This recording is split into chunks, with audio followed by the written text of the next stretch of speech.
Your website is the best storefront in the world. Literally, there is nothing better. Think about this. It costs a few dollars a month to host, and at the same time, while you're asleep, it is still working for you. But how much should you invest in your website? In this video, we are going to get into the details and the specifics from a web designer background on what you should invest in, what's worth it, what's not worth it, and everything in between. No matter if you're brand new to this journey or you've been in business for a decade or longer, this video will be helpful for you if you are trying to figure out how much to price a website builds in today's world. With all the tools and the software, there are a lot of options for you to get a website up and running quicker and easier than ever before. With Squarespace, Webflow, Wix, some of these AI website building tools, it is very easy to get a website up. But in this video, I'm going to break down how to think about this process before you even get to the software or which tool you will use. Hey friends, welcome back to the channel. My name is David and I am so glad you are here today. This video is going to be something special because if you think about it, who is the best person to talk about pricing a website than a web designer? So without further ado, let's get into today's topic. Now, as you're watching this video, please hit that like button down below if you get value from this video. The YouTube algorithm gets some fancy information from you doing that, but it also tells me that you got value from this content. And if you're looking for more content just like this, hit the subscribe button, hit that notification bell. I would love to have you around. We publish new content every single week. Okay, so I am going to break down 4 major sections in this video. The first one is going to be, what do you need? Let's figure out what you actually need. Number 2, we're going to figure out the best platform for the type of website that you're building. Number 3, should you pay for it? And number 4, deep down what you need to know when you're thinking about this decision. Section 4 is probably the most important. It's probably where I would put most of my emphasis. The other parts are very tactical, but if you understand how to think about this, you're never gonna have a problem again, not in website design at least. Okay, so let's get into this first section. Okay, so this first section is this. What do you actually need? So let's break this down into 3 parts. Number 1, are you brand new? So if you're starting out and you are just launching your business, I recommend not spending more than $2,000, maybe $3,000 on that first website. Now, if you're good at software, which is a point I'll get to down below or a little bit later in this video, if you're good at software, just do it yourself. But if you're looking to get started and you're looking for help, $2,000 to $3,000 should get you a really decent website. And you could probably do it for a lot cheaper. You could go to a tool like Fiverr, you could go to a tool like Upwork, you could go to a tool like 99 Designs. Find a designer and be able to get your site up and running fast and easy. The second part is this. How long have you been in business? Now, if you've been in business for a few years, you have a pretty good sense of what your revenue looks like. And if you're making over 150 or just say 200K a year in your business, I would highly recommend considering to invest up to 5% of your total revenue into your website, especially if your website will be able to bring you more traffic. Now, if you're a gas station on the corner, website's not that important. Your Google My Business listing is, other things like that, but your website isn't that critical. If your website is an important part of your business model, consider spending up to 5%. And 5% could actually be a lot. There might be an upper limit to that as well, but let's walk through this. So for example, if you're a business that makes about $250,000 a year, if you spend up to $13,000, $12,500 is 5% on your website, that should get you an excellent website. Do you need to spend that much? Not necessarily. But if you budget that much, it is definitely worth it, considering that your business website is going to be with you for a few years. Third, let's talk about client size. So we've looked at building your website based on if you're brand new or how long you've been in business, but let's flip it. What is your client size? Is your client going to be spending 20, 30, 40, 50K with you on one engagement, on one product, on one interaction? Well, if that's the case, I definitely recommend spending more on your website. Making sure the fine-knit details of every user experience from desktop to mobile and everything in between is dialed in is really important. So if your clients spend more with you on a single engagement or even lifetime value, but let's just focus on a single engagement, highly recommend spending more on your website. Which leads us to another question. So you're deciding on this and you're saying, well, I'm willing to spend more money on my website. But then the next thing is, what platform do I use?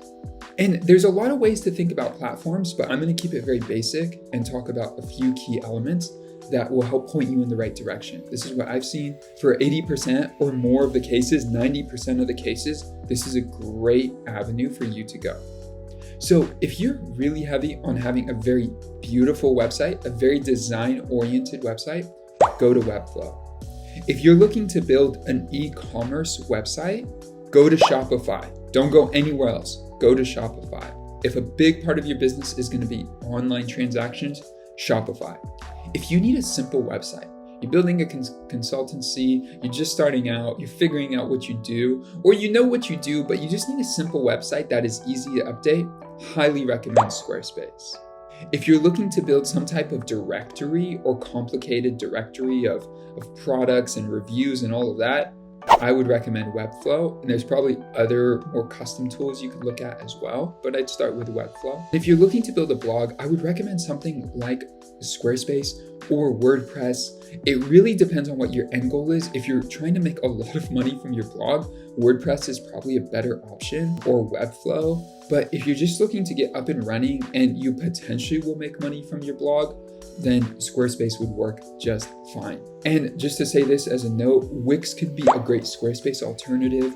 In my eyes, basically the same. They do have different features and functionality, and Wix has different feel, but at the end of the day, they're really reaching to the same audience. So if that's the case, how much should you be spending on each of these? Well, number one, if you're working on Webflow, $5K at a minimum, more like 10 to 20K.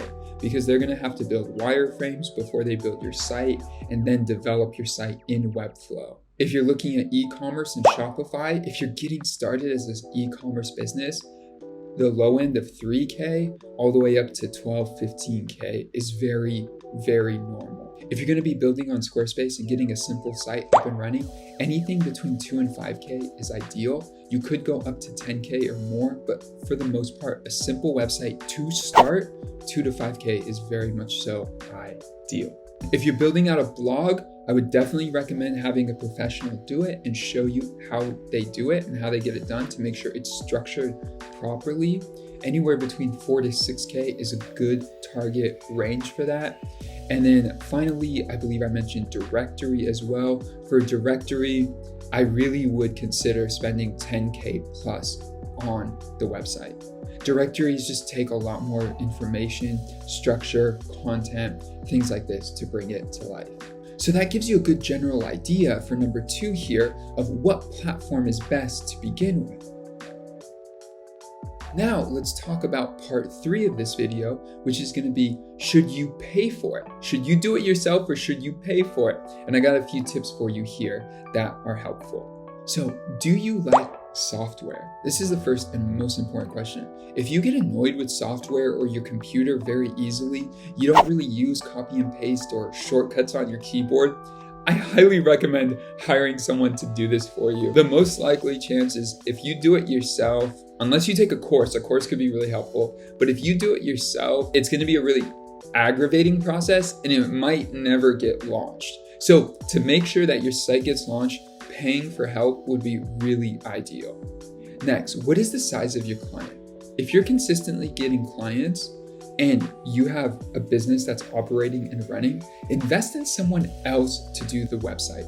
My personal belief is that you are a business owner, you are not a web developer. Your job is not to become a web developer. If you want to do that, you could do that. But because that's not your job, allow the professional to do that work. Yes, there are free and simple tools out there, but using a template doesn't mean you've designed a website. It just means you put content on the internet. Designing a website requires the ability to understand how design works and how a website works and putting all of that together.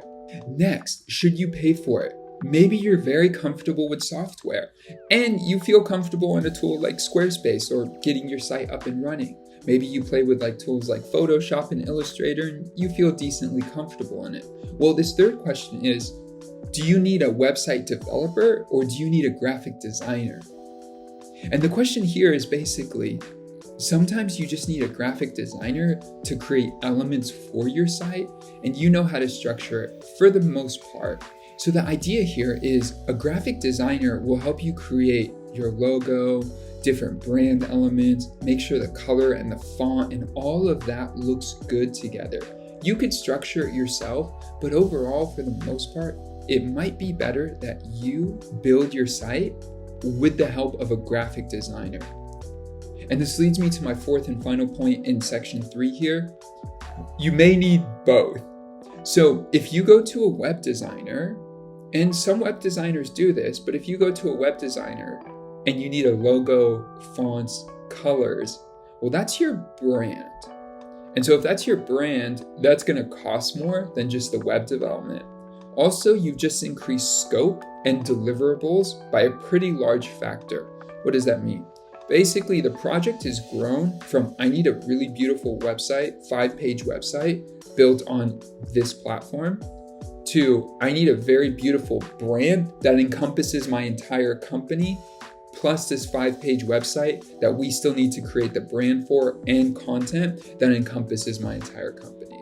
So now it's 2 layers and it's multiplied in the layers of complexity because now they have to design a logo that doesn't just work for your website, but works for all your branded material. Whether you create any type of pamphlets or business cards or you put your logo on the side of a building, all of those form factors need to be considered when you're designing a brand. And when you're designing a brand, it's just a whole different process than a website. Yes, there are a lot of amazing designers that pair them together, but my recommendation is just know what you need. So if you find a really great web developer and they might kind of do a logo, depending on what you need, just be mindful of that. And this leads us to the 4th part of this video, which I think is the most valuable. And if you get this part, you're going to be golden, okay? Number 1, there's 4 key aspects here. Number 1, don't expect the website to save you. What do I mean by this? If you're launching a new business, oftentimes people overemphasize the beauty of a website, but they lack every other critical component. They haven't validated their product market fit. They haven't gone through and found customers, the process of getting customers. They haven't really built a business yet. They have an idea, they don't have a business yet. I've worked with multiple clients who are launching their website. It was such an amazing process. They went above and beyond to get photos, content professionally done. And then now we're here building their website. We go above and beyond to customize the smallest details because they want to shine. And 6 months later, the business is closed because there was no actual business there. So what I highly recommend, don't expect the website to save you and don't overemphasize every little detail of design. If you're a design agency and you're making hundreds of thousands or millions of dollars a year, then build a beautiful website. But if you're just starting out, don't get caught up in all the small details. Focus on getting out there and you could always update your site later rather than getting the perfect site out there the first time. Most likely that's not going to happen, especially if you're new or this is your first web presence you've ever done before. Which leads me to my next point in this topic. Keep it simple, okay? Just keep it as simple as possible. If you're a consultant, you have a homepage, an about page, services, 1 or multiple service pages, a contact page, and a testimonial page. Boom, that is your website. If you're doing an e-commerce store, you talk about who you are, you show off your products on the homepage, you make sure there's a clear shipping process, deliverables, all of that, and you get going. Truly do not go overboard with fine details. You don't need to write a 17-page about page, and you don't need the most beautiful graphics to launch. At the end of the day, if you have a product that is helpful for people, it will show, and you could always update it later. Third, find inspiration of sites you like and be crystal clear on what you're trying to accomplish with the website. The more you know of what you want before you even get started, the clearer the outcome will be.